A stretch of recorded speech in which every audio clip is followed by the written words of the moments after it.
to determine whether you're in scope or not, you have to look beyond the REACH restriction itself. You have to look at the whole legal text of REACH, of course.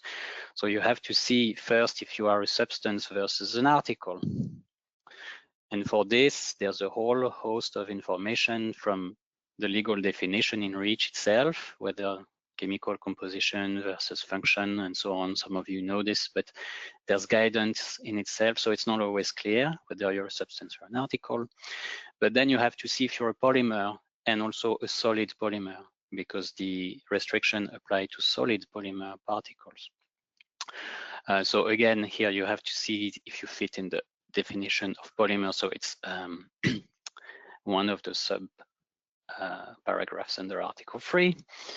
And then solid as opposed to liquid or gas. And this actually is defined in the REACH restriction itself, what counts as gas or liquid in the column on the left in column 1. But then on top of that, it has to be contained in particle or build a continuous surface coating on particles. So here again, you have another layer of definition. And then there's the size criteria. And you have two options here. Either all dimensions are below 5 millimeter, or then you have a length and size, length to diameter ratio. This is for, as we understand, kind of fibrous materials. So that's why you have those two alternatives. And that normally determines whether you're the polymer, just the solid polymer microplastic, is in scope or not as a substance, let's say, if I shall say it like this. But then, of course, you need to be either placed on the market on your own, or intentionally added. So it's actually not used in the REACH restriction, those words intentionally added. It's used in the recitals, and it was used during the whole decision-making procedure, but it's not there in the legal text actually. So present to confer a sought after characteristic. And then in that case, it's the restriction works as a placing on the market ban.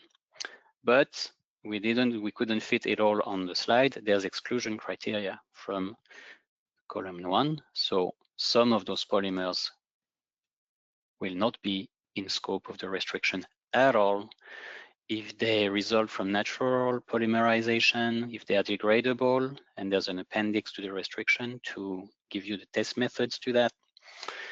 If they are soluble above 2 grams per liter, I'm going relatively fast here because this is not the primary focus of today. Or if there's no carbon atoms in the chemical structure.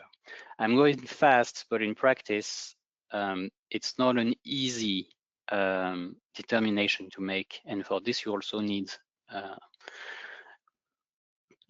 specialist advice and actually testing data to prove whether you fit one of those or not.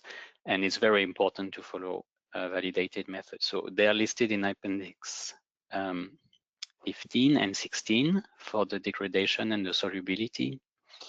But it's, again here, you know, we really encourage people to come to us with their questions after the webinar, for we can answer ad hoc, let's say, because even though there's a lot of criteria listed in the appendices themselves,